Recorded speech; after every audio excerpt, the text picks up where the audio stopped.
Hii ndo Mubambiro bwana. Yaani kuna aina tofauti ya ndege, kuku tofauti.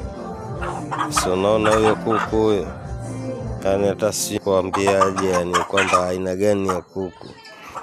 Alivyo mrembo mkubwa, ana nyama kama zote. Yaani ukimchinja huyu mnakula hadi nyenye mnasema da, aisee, hii sio hatari. Hii ndio Mubambiro. Kuku aina tofauti wanapatikana, kuku wa urembo, kuku wa nyama. Yaani kuku wa nyama sio wa kisasa, kuku wa kienyeji, kuku OG. Hapa tutengeneze vitu vya kisasa na sisi vitu vyetu ni vya kienyeji. Hawa wote kuku unaona hao wote wa kienyeji, alafu ni wa urembo vile. Wala tuna shida. Ndio Mubambiro. Karibuni sana.